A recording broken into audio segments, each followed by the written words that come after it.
சக்தி சிரச யோன்ஹில்ஸ் நிவாரண யாத்திரையின் மட்டக்களப்பு மாவட்டத்திற்கான நிவாரண யாத்திரை தொடர்பான தகவல்களுடன் இணைந்து கொள்கின்றார் எமது அலுவலக செய்தியாளர் எஹியா அர்கம். வணக்கம் அர்கம். வணக்கம் தாரணி. தற்போது இராணுவ முகாம் ஒன்று தங்கிக் கொண்டிருக்கின்றோம். மட்டக்களப்பில் காணப்படும் இந்த இராணுவ முகத்தில் இருந்துதான் எங்களது உதவி பணிகளை எங்களது சொந்தங்களுக்காக கொண்டு சேர்ப்பதற்கான அனைத்து நடவடிக்கைகளும் நாங்கள் தற்போது ஈடுபட்டுக் கொண்டிருக்கின்றோம்.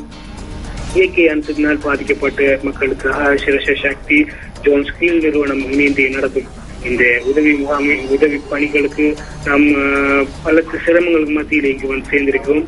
இது எவ்வாறு இருப்பினும் வெகு சீக்கிரமே நாங்கள் கொண்டு எங்களது சொந்தங்களுக்கு உதவி பொருட்களை கொண்டு சேர்ப்பதில் மிகவும் வேகமாகிறோம் என்பதையும் தெரிவித்துக் கொள்வதோடு அத்தோடு மிகவும் ஒரு சந்தோஷமான செய்தியை நாங்கள் தெரிவித்துக் கொள்ள வேண்டும். மட்டக்களப்பில் சீரான வாழ்க்கை தற்போது காணக்கூடியதாகவும் உள்ளது தாரணி. நன்றி அருகம், சகன யாத்திரை தொடர்பான தகவல்களை வழங்கியமைக்காக. சக்தி சிரச யோன்ஹில்ஸ் நிவாரண யாத்திரையின் திருகோணமலை மாவட்டத்திற்கான நிவாரண யாத்திரை தொடர்பான தகவல்களுடன் இணைந்து கொள்கின்றார் எமது அலுவலக செய்தியாளர் ராசலிங்கம் ரவிரகு.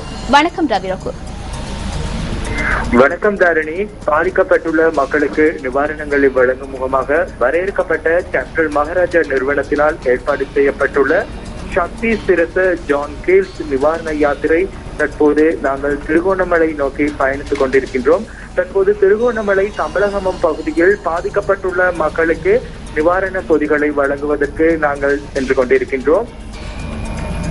இதனை அடுத்து திருகோணமலை நகருக்கு சென்று அங்கு முகாம்களில் தங்கியுள்ள மக்களை நேரடியாக சந்தித்து சக்தி சிரச ஜான் கீல்ஸ் நிவாரண யாத்திரையில் கொண்டு வரும் நிவாரண பொருட்களை வழங்குவதற்கும் நாங்கள் திட்டமிட்டிருக்கின்றோம்.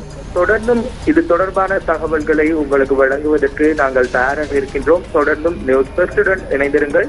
நியூஸ் ஃபர்ஸ்ட் செய்திகளுக்காக நான் திருகோணமலை நிவாரண யாத்திரை பயணத்திலிருந்து ராசலிங்கம் ரவிரகு. நன்றி ரவிரகு.